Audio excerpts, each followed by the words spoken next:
welcome back to the basement. I'm Steve Lewis. Where I grew up, we listened to a lot of border radio.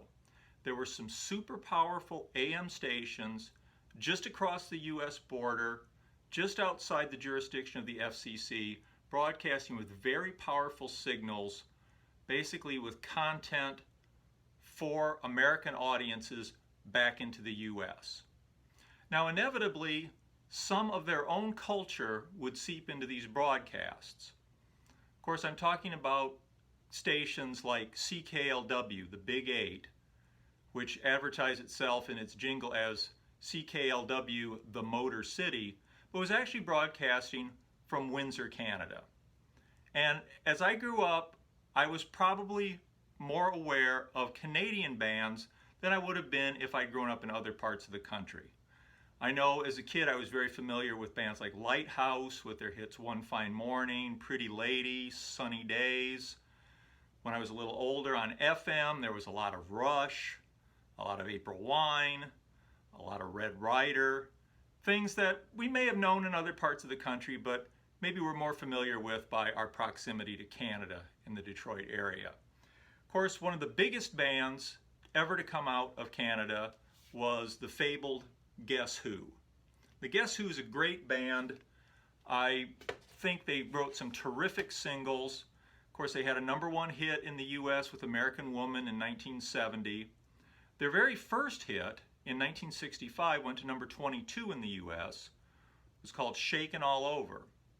And it was so well known that according to The Who, when they began touring the US and Canada, in a lot of parts of North America, they would find people who thought The Who were the Guess Who and would request to hear Shakin' All Over. And The Who actually, for that reason, learned to play Shakin' All Over, which became one of the big set pieces in 1970 on their Live at Leeds album.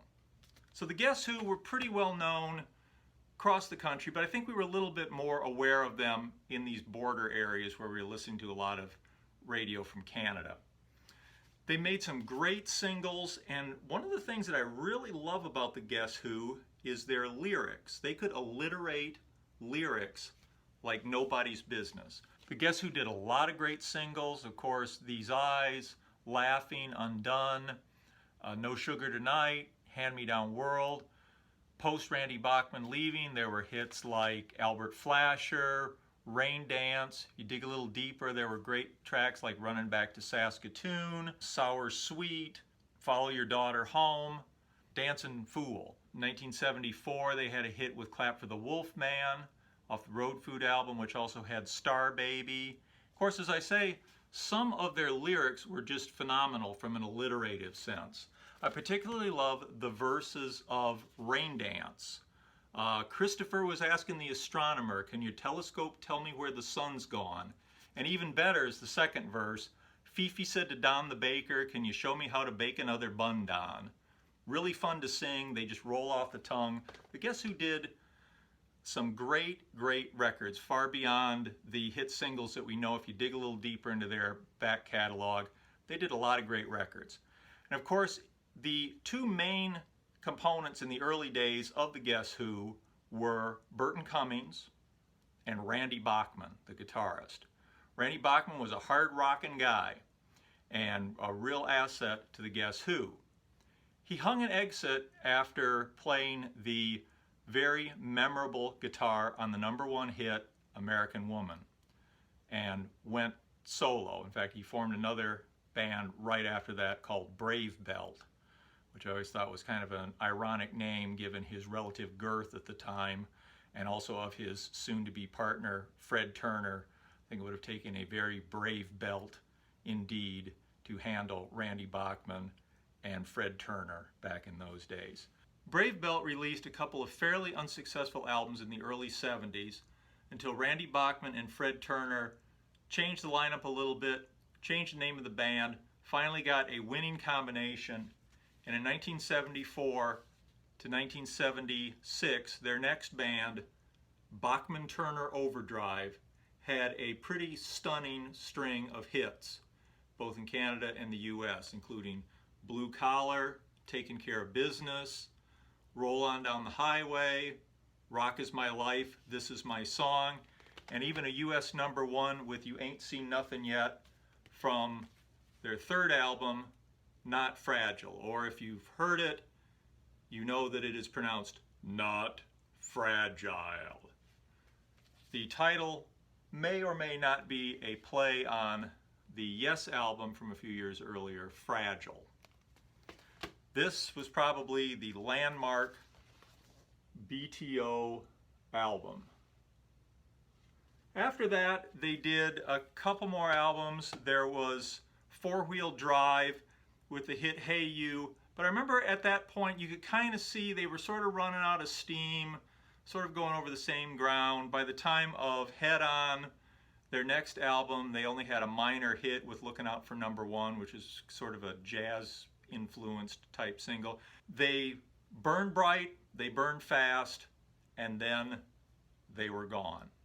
As BTO's run of chart success quickly began to fade, Randy Bachman left BTO.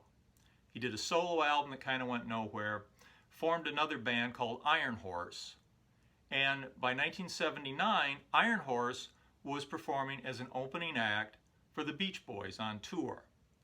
Now, the Beach Boys in 1979 were uncool, but Randy Bachman at this point was uncool to the point that, compared to Randy Bachman, the Beach Boys were like Eric Estrada in an Izod shirt for 1979 coolness.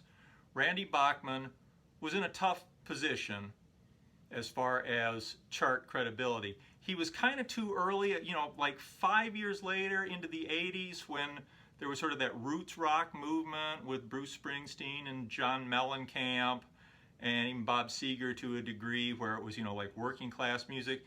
He could have made a go of it then, but that hadn't happened yet. He just seemed like he was out of step with the times, but a very, very talented writer, very talented player. According to Bruce Johnston of the Beach Boys, he got to know Randy Bachman a little bit during the time that Iron Horse was opening for the Beach Boys, and suggested that it might be a good match for Randy Bachman to write songs with Carl Wilson. They got together in late '79 and wrote 3 songs, 2 of which ended up in early 1980 on the Keepin' the Summer Alive album. The first of these songs is called Livin' with a Heartache. There's not a whole lot to recommend it. It bops along nicely. It's not particularly distinguished. It's the kind of song that a lot of amateur bands might write and be very proud of, and then wonder why it wasn't catching on. Not particularly bad, but not particularly memorable. The other Randy Bachman, Carl Wilson collaboration on this album is the title cut, Keepin' the Summer Alive. Certainly more memorable, a little more rockin', which was a nice thing that Randy Bachman brought to the Beach Boys through working with Carl Wilson. Wish they'd done some more work together. There was a third composition that Carl and Randy Bachman did together, and it appeared on the next Iron Horse album. And it's actually my favorite. It's called What's Your Hurry, Darlin'? And it has some nice guitars and trips along real nicely. It's got a nice little gallop to it.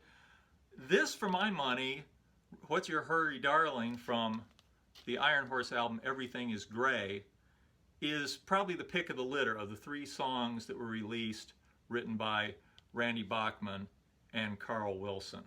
Unfortunately, this album didn't go anywhere. The title is Everything is Gray, certainly not a very inspiring cover. And again, sadly, Randy Bachman was just not considered to be particularly cool at this particular time in history. What's Your Hurry, Darlin' was released as a single, didn't go anywhere, just like the album, and Iron Horse disbanded shortly after the release of Everything is Gray. Randy Bachman tried again with another band called Union.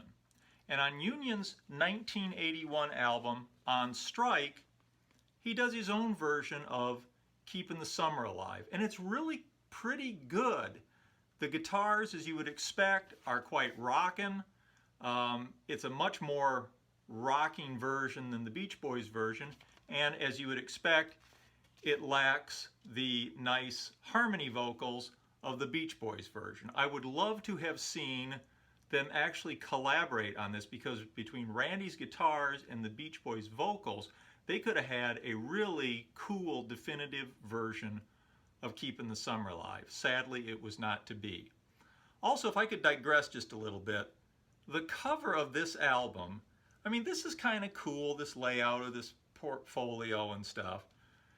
But if Randy Bachman was trying to sell albums, was this what was going to get people's attention in a record store? And look at the back cover here. You do get a picture of the band and this little list of who the band members are, but there's no track listing on this thing. I mean, when I picked this up, I couldn't believe that this is what they chose to try to get people to buy this album. I mean, it's not, you know, it's not graphically ugly or anything, but geez, is this easy to ignore? And it was ignored. Now, I really feel like there's some missed opportunity here. Randy Bachman and Carl Wilson were onto something. I think it could have really, really been cool. Carl liked to rock. Randy Bachman could definitely rock. They were both writers that worked well with collaborators. Carl did his solo album with Myrna Smith Schilling writing the lyrics in 1981. Now, maybe, I don't know what the considerations were, whether, you know, there were commitments on Randy Bachman's side, whether Carl was leery to work with somebody as high profile as Randy Bachman on a solo album, whether they just didn't get along. But the songs that they did produce together had some promise. And Randy Bachman might have been a more interesting collaborator for Carl in his solo work. So Randy Bachman is still around today, still touring or still performing shows, still can play a great guitar. Check out Guess Who records if you haven't. There's some amazing stuff there. They really did some great pop records. I always thought they were a band that was ripe for a release like Endless Summer, a double Guess Who album promoted on TV back in the day, say the 70s, 80s. I always thought that would have cleaned up, because there's so much more to them than most people realize. Anyway, hope you found this enjoyable. We'll talk more about the Keeping the Summer Alive album shortly. Like to do that one a little bit more in depth, obviously, which I haven't done yet. Thanks. Hope you found this enjoyable. Let me know if I missed anything. Love to find out more about this stuff. Please like and subscribe, and we'll see you next time. Bye.